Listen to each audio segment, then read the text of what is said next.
Good morning class. आज हम कक्षा 8 की विज्ञान की वर्कशीट नंबर 4 पढ़ेंगे। आज की तिथि है 30/9/2020, कक्षा 8, विषय विज्ञान व कार्य पत्रक यानी कि वर्कशीट 4 और हमारा टॉपिक है सूक्ष्म जीव। कल रात पिंकी के भाई को बहुत तेज बुखार और साथ में उसको पेट दर्द और उल्टियां भी हो रही। माँ उसको डॉक्टर के पास ले गई। डॉक्टर ने कहा कि उसके भाई को एंटीबायोटिक की गोली या इंजेक्शन देना पड़ेगा। क्या ऐसा कभी आपके साथ हुआ है कि आपको कभी बहुत तेज बुखार या आपके घर में परिवार में किसी को तबीयत खराब हो रही है, पेट दर्द, उल्टियां लगी है और डॉक्टर के पास जाने पर डॉक्टर ने बोला कि उसको एंटीबायोटिक की गोली या इंजेक्शन देना पड़ेगा। चलिए जानते हैं एंटीबायोटिक क्या होता है।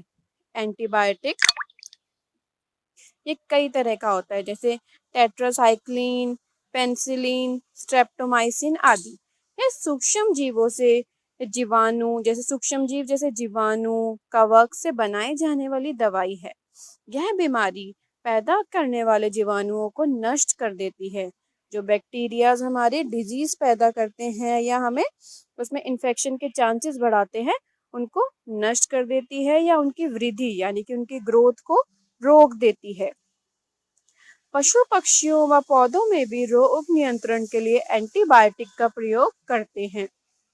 ठीक है, ये सिर्फ इंसानों में नहीं, पशु पक्षियों और पौधों में भी रोग नियंत्रण के लिए एंटीबायोटिक्स का यूज किया जाता है। देखिए, एंटीबायोटिक्स के बहुत सारी तरह की दवाइयों की यहाँ फोटो दी गई है। इसमें हम पीने से लेकर इंजेक्शन, खाने की गोलियां, हमारी एंटीबायोटिक से किसी भी तरह से हम ले सकते हैं, जैसे भी डॉक्टर बताते हैं। अब देखिए, हमें जानते हैं कि ये एंटीबायोटिक कैसे बनी। ठीक है, इतनी इम्पोर्टेंट दवाई, इसके शुरुआत कहाँ से हुई। अलेक्जेंडर फ्लेमिंग ने सबसे पहले पेनिसिलिन नाम की एंटीबायोटिक की खोज की। किसने खोज की एंटीबायोटिक की? अलेक्जेंडर फ्लेमिंग ने। और उस एंटीबायोटिक का नाम क्या था? पेनिसिलिन। Yes, very good. अब आपने पल्स पोलियो टीकाकरण के बारे में तो जरूर सुना होगा। थोड़े थोड़े दिनों में, महीने में, 6 महीने में हमारे घरों में जो 5 साल से छोटे बच्चे हैं, उनको पल्स पोलियो की दवा पिलाने के लिए कुछ लेडीज हमारे घर पर आती हैं। कुछ लोग हमारे घर पर ही पूछते हैं कि क्या कोई 5 साल से छोटा बच्चा है, अगर होता है तो उसको पल्स पोलियो की दवा पिलाई जाती है ना। और आजकल कोरोना की वैक्सीन भी टीवी तथा अखबारों में बहुत चर्चा में है। ये देखिए यहाँ पर, ये पोलियो की दवा छोटे बच्चों को पिलाई जा रही है।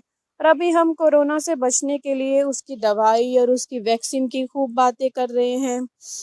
टीका या वैक्सीन के द्वारा रोग फैलाने वाले मृत या कमजोर जीवाणु हमारे शरीर में डाले जाते हैं। इन जीवाणुओं से लड़ने के लिए हमारा शरीर प्रतिरक्षी उत्पन्न करता है। इस प्रकार हमारा शरीर रोगों से लड़ने के लिए हमेशा तैयार रहता है। अब देखिए क्या तरीका है ये इसका। टीके यानी कि इंजेक्शन या वैक्सीन के द्वारा हम जो डिजीज फैलाते हैं, उनको रोकने के लिए क्या करते हैं, जो कमजोर या मृत जीवाणु होते हैं उनको हमारे शरीर में डाला जाता है इंजेक्शन या वैक्सीन के थ्रू। और ये इन जीवाणुओं से लड़ने के लिए हमारा शरीर प्रतिरक्षी उत्पन्न करता है, यानी कि हमारा जो शरीर है वो अपने आप में एक बहुत ही अमेजिंग मशीन है। वो इन जीवाणुओं से लड़ने के लिए हमारा शरीर खुद ब खुद और उसमें डेवलप करता है अपनी स्ट्रेंथ, ताकि हम इन जीवाणुओं से लड़ सके। इस प्रकार हमारा शरीर रोगों से लड़ने के लिए हमेशा तैयार रहता है। यह प्रतिरक्षी हमारे शरीर में आजीवन बने रहते हैं और रोगों से लड़ने के लिए हमेशा तैयार रहते हैं। बच्चों को बचपन में ही टीके लगाए जाते हैं ताकि उनका शरीर आजीवन बीमारियों से लड़ने के लिए तैयार रहे। आपने देखा होगा कि 5 साल से जो छोटे बच्चे होते हैं उनको रेगुलर ऑलमोस्ट सभी बीमारियों के जो होने वाली होती है उनके वैक्सीनेशन यानी कि टीके लगाए जाते हैं। आजकल डिस्पेंसरीज में तो मुफ्त टीके भी लगाए जाते हैं। तो अगर आपके घर में आसपास कोई इस तरह छोटा बच्चा है जिसको टीके ना लगे हों, तो आप उसके भी ध्यान देकर उसको उसके पेरेंट्स को बोल सकते हैं कि इसको टीके ज़रूर लगवाएं, ताकि इसमें प्रतिरोधक क्षमता पैदा हो जो वो आगे आने वाली बीमारियों से लड़ सके। एडवर्ड जेनर नामक वैज्ञानिक ने सबसे पहले चेचक के टीके की खोज की। किसने खोज की चेचक के टीके की? एडवर्ड जेनर नाम के वैज्ञानिक यानी कि साइंटिस्ट है। आई होप आपको ये वर्कशीट समझ आई होगी। बहुत ही आसान और बहुत ही यूजफुल वर्कशीट है ये, है ना। इससे पता लगता है सूक्ष्म जीव हमारे कितने काम आते हैं। अब इसी वर्कशीट के बेस पर कुछ बहुत ही आसान सवाल दिए गए हैं। चलिए अब इनको सॉल्व करते हैं। एंटीबायोटिक किसे कहते हैं? ये देखिए, एंटीबायोटिक सूक्ष्म जीवों यानी कि जीवाणु या कवक से बनाई जाने वाली दवाई है। ठीक है, यह बीमारी पैदा करने वाले जीवाणु को नष्ट कर देती है तथा उनकी वृद्धि को रोक देती है। यहाँ पर इसका उत्तर है। ये है 1, प्रश्न नंबर 1 का उत्तर। प्रश्न नंबर 2 है, इन्हीं 3 एंटीबायोटिक के नाम बताओ। अब यहाँ पर देखिए हमारी फर्स्ट इसी लाइन में दिए गए हैं टेट्रासाइक्लिन, पेनिसिलिन, स्ट्रेप्टोमाइसिन। ये हमारे किसका? प्रश्न नंबर 2 का उत्तर है। एंटीबायोटिक की खोज सबसे पहले किसने की? आई एम श्योर ये तो आप सभी फटाफट बता देंगे। अलेक्जेंडर फ्लेमिंग ने सबसे पहले पेनिसिलिन नाम की एंटीबायोटिक की खोज की। यह हमारा तीसरा उत्तर है। वैक्सीन किसे कहते हैं? अपने मम्मी पापा से पूछो कि उन्होंने बचपन में आपको कौन कौन से टीके लगवाए थे।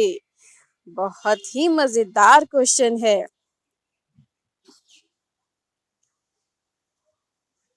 टीका या वैक्सीन के द्वारा रोग फैलाने वाले मृत या कमजोर जीवाणु हमारे शरीर में डाले जाते हैं। इन जीवाणुओं से लड़ने के लिए हमारा शरीर प्रतिरक्षी उत्पन्न करता है। इस प्रकार हमारा शरीर रोगों से लड़ने के लिए हमेशा तैयार रहता है ना। हम वैक्सीन किसे कहते हैं? जो कमजोर या मृत जीवाणु हमारे शरीर में डाले जाते हैं और इन जीवाणुओं से लड़ने के लिए हमारा शरीर प्रतिरक्षी उत्पन्न करता है, उसे हम वैक्सीन कहते हैं। अपने मम्मी पापा से आपको पूछना है कि उन्होंने बचपन में आपको कौन कौन से टीके लगवाए थे, और इसमें आपको उत्तर में वो सब लिखने भी हैं कि किस एज में आप कितने साल के थे, और उस साल पर आपको जैसे पहले 1 महीने पर, 2 महीने पर, 6 महीने पर या 1 साल पर, वो सबके पास एक पूरा टीका चार्ट होता है। उस टीका चार्ट में देखिएगा आपको कौन कौन से टीके लगे हुए हैं। आई होप आपको ये वर्कशीट पढ़कर बहुत मज़ा आया होगा। मुझे भी आपके साथ ये वर्कशीट करके बहुत मज़ा आया। अच्छे से वर्कशीट सॉल्व करेंगे। Thank you.